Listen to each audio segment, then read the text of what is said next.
En estos momentos de transición para el país más poderoso del mundo, ¿qué podría hacer Estados Unidos que no solamente traería el beneficio más grande para otras naciones, sino que a este mismo le convendría desde todos los aspectos posibles? ¿Cuál es la voluntad de Dios para los Estados Unidos? Por Wallace Smith. Para entenderlo mejor, volvamos a los comienzos de la nación de Israel. Dios no cambia, Malaquías 3:6, y su llamamiento y propósito para un pueblo no desaparecen, sino que son irrevocables, Romanos 11:29.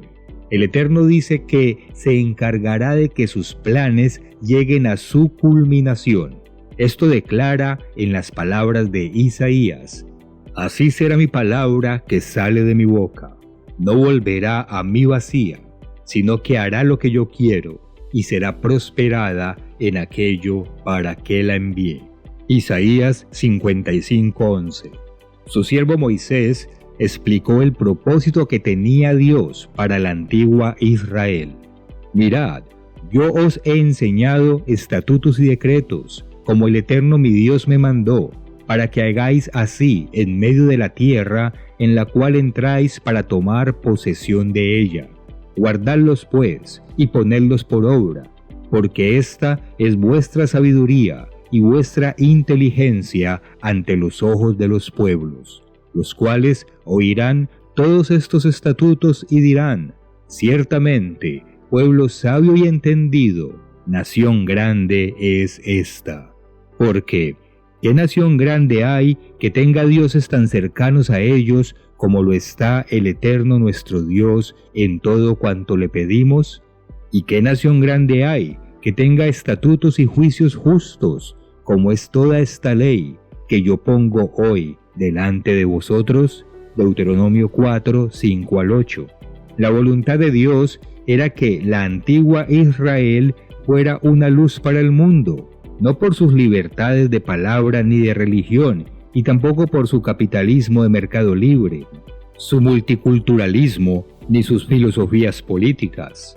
Lo que buscaba el Eterno era una nación que fuera un vivo ejemplo de las bendiciones que llegan al aceptar plenamente al Creador del universo, así como sus leyes, su guía y su camino de vida, y al recibir el privilegio de que morará entre ellos para convertirlos en su pueblo especial.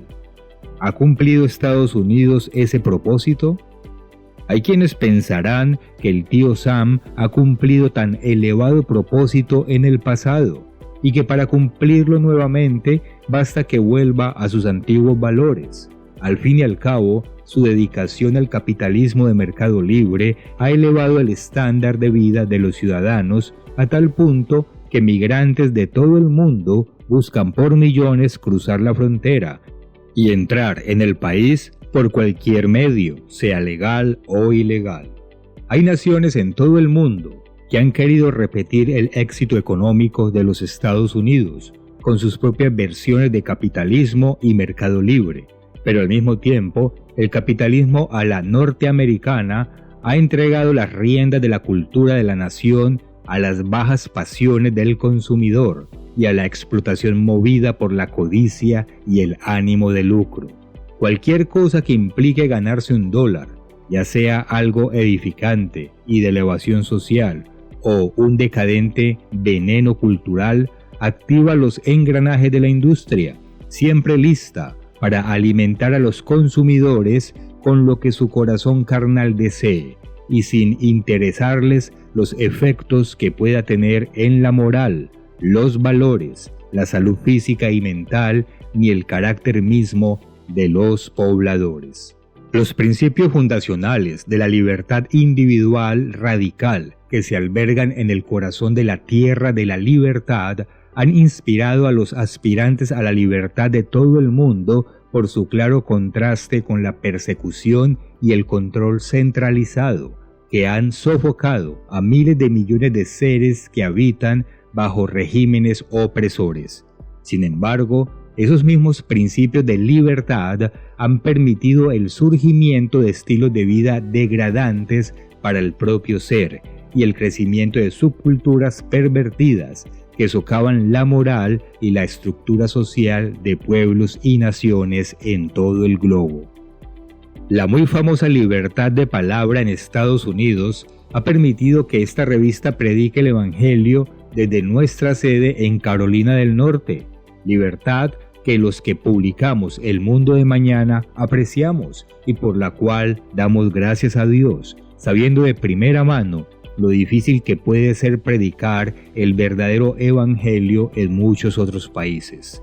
Y sigue siendo cierto que son más las Biblias distribuidas al mundo por instituciones estadounidenses que por las de cualquier otra nación, aunque la arrolladora mayoría de esas Biblias se están imprimiendo en China.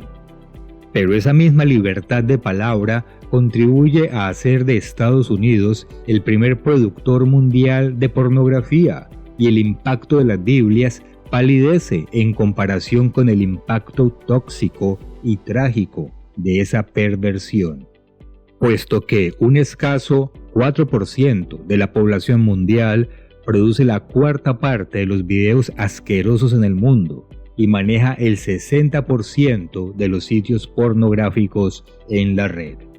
No, definitivamente los Estados Unidos de América no cumplen el propósito de Dios ni lo han cumplido jamás. En vez de alumbrar al mundo desde la cima de una montaña como ejemplo de las leyes y el amor de Dios en acción, no ha sido más que una nación que ha comido del árbol del conocimiento del bien y del mal, en tanto que disfruta las bendiciones de su antepasado Abraham, bendiciones que nunca ganó por merecimiento propio. Estados Unidos no ha exportado el camino de vida de Dios, sino que ha exportado el sistema de vida a la americana. Quienes no vean la diferencia entre lo uno y lo otro andan profundamente equivocados. Lo que el mundo necesita de Estados Unidos. En estos momentos de transición para el país más poderoso del mundo, volvemos a preguntar, ¿qué necesita realmente el resto del mundo de parte de ese país? ¿Qué podría hacer Estados Unidos que no solamente traería el beneficio más grande para otras naciones, sino que a este mismo le convendría desde todos los aspectos posibles? Arrepentimiento, así de sencillo. No una apariencia de arrepentimiento, no uno superficial, tienen que hacerlo mejor. No un arrepentimiento parcial en que se redescubren y acogen ciertos principios bíblicos y otros se hacen de lado por considerarlos incompatibles con las ideas estadounidenses de diversidad y libertad personal. No, se trata de una acción de costa a costa y de frontera a frontera, volverse a Dios y rechazar el pecado. Un arrepentimiento nacional como lo leemos en Jonás 3:5 al 10, un arrepentimiento de verdad. El mundo necesita que Estados Unidos vuelva a descubrir sus verdaderas raíces, que se remontan mucho antes de 1776, de 1619 e incluso de 1492, que vuelva a descubrir el verdadero origen de sus bendiciones, es decir, la humilde obediencia de Abraham, y que acepte enteramente el único camino para conservar esas bendiciones ininterrumpidamente: la obediencia total y de todo corazón al Dios que lo ha protegido y el sometimiento incondicional a su dominio supremo. En los días del rey Salomón, una vez dedicado el templo, el Dios eterno le dijo al rey unas palabras contundentes que muchos citan y pocos cumplen plenamente. Si yo cerrare los cielos para que no haya lluvia, y si mandare a la langosta que consuma la tierra, o si enviare pestilencia a mi pueblo, si se humillare mi pueblo, sobre el cual mi nombre es invocado, y oraren, y buscaren mi rostro, y se convirtieren de sus malos caminos, entonces yo oiré desde los cielos, y perdonaré sus pecados, y sanaré su tierra. Segundo libro de Crónicas 7, 13 al 14. Las dificultades, pruebas y penalidades que Estados Unidos afronta no se deben esencialmente a sus políticas y normas, aunque esos factores indudablemente son parte, sino que se deben a la testaruda negativa de su gente a volverse totalmente y sin reservas al Dios Creador y al Salvador que murió por toda la humanidad. Se deben a la afición estadounidense por todo lo que sea su sola voluntad, a su aceptación de que se ponga el nombre de cristiano a una caótica diversidad de creencias y prácticas que poco o nada se parecen a lo que Jesucristo estableció cuando fundó su iglesia. El cambio más grande que podría hacer el pueblo estadounidense para bien de las naciones del mundo sería volverse a Jesucristo, al Hijo de Dios, con un arrepentimiento total y completo, con una nueva pasión por la obediencia y con el corazón dedicado a servir la causa del Eterno en todo. Entonces, Estados Unidos se convertirá no solo en el ejemplo que Dios siempre ha anhelado, sino también en un medio para que le derrame bendiciones sin límite y haga lo mismo sobre todos los pueblos que se arrepientan en toda la faz del mundo. Y esas bendiciones no serían únicamente materiales. Estados Unidos ha sido fuente de bendiciones materiales para el mundo durante muchos decenios, y ahora la índole vacía de esas bendiciones físicas empieza a mostrar daño y podredumbre. Tampoco serían bendiciones de libertad ilimitada, la libertad de un vagón de ferrocarril que por fin se libera de sus rieles y se precipita fuera de control hasta estrellarse, oxidarse y quedar reducido a nada. Esas bendiciones serían las bendiciones auténticas que vienen del reinado del Salvador de la humanidad, con la eliminación del peso de los pecados que esclavizan y corrompen, con la experiencia de recibir el don del Espíritu Santo y la transformación que provee, y con la aceptación de las leyes que edifican a un pueblo a medida que aprende a crecer en la gracia y el conocimiento de nuestro Señor y Salvador Jesucristo. Segunda de Pedro 3:18. ¿Se arrepentirá Estados Unidos? ¿Qué probabilidad hay de que se produzca un cambio de este tipo? ¿Veremos un arrepentimiento nacional?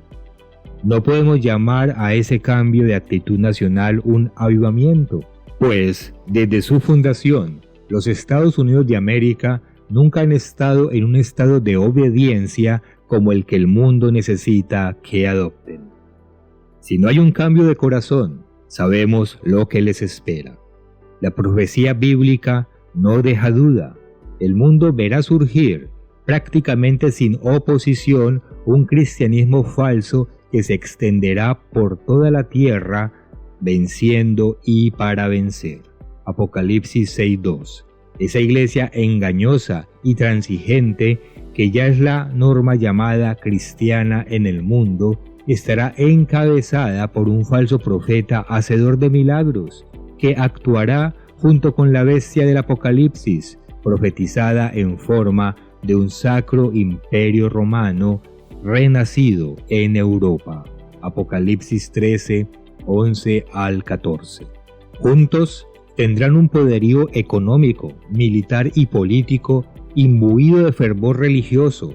Decidirá la caída de los Estados Unidos y de otras naciones descendientes de los británicos en una época de sufrimiento conocida como la Gran Tribulación.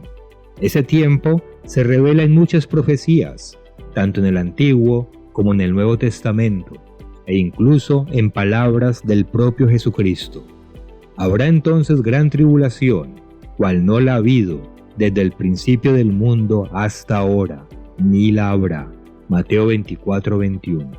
Durante esos años, la persecución de los discípulos verdaderos de Jesucristo, los que guardan los mandamientos de Dios y tienen el testimonio de Jesucristo, será terrible para quienes siguen la fe y enseñanzas reales de Jesucristo, mientras que el cristianismo falso reinará triunfante. Los malos del mundo se enriquecerán, Los que transigen tendrán seguridad y los justos padecerán. Esos años continuarán hasta que Jesucristo regrese y establezca su reino que acabará con el sistema falso y lo esparcirá como polvo por el viento. Daniel 2, 34 al 35. El mundo necesita un liderazgo espiritual de parte de los Estados Unidos. El mundo necesita que Estados Unidos se arrepienta de su desobediencia y necesita que sus ciudadanos reciban plenamente a su Creador y cumplan con sus deseos para esa nación, para sus familias y la vida de las personas. Quizá parezca mucho pedir, pero Dios no se limita a pedir cosas que probablemente ocurrirán, y ya sea que cumpla su propósito para Estados Unidos antes o después del regreso de Jesucristo, el hecho es que lo cumplirá por el bien de los Estados Unidos y de todo el mundo. Entre tanto, cada uno de nosotros debe decidir personalmente si seguirá siendo parte del problema, quienes seleccionan entre los mandatos de Dios y las enseñanzas de Jesús, distorsionándolos con sus propios planes, objetivos y sentido del bien y del mal, o si será parte de la solución de Jesucristo, acogiendo plenamente todo lo que pide de nosotros. Dios el Padre está buscando personas que hagan esto último. La hora viene, y ahora es, cuando los verdaderos adoradores adorarán al Padre en espíritu y en verdad, porque también el Padre a tales adoradores busca que le adoren. Dios es espíritu, y los que le adoran en espíritu y en verdad es necesario que adoren. Juan 4, 23 al 24.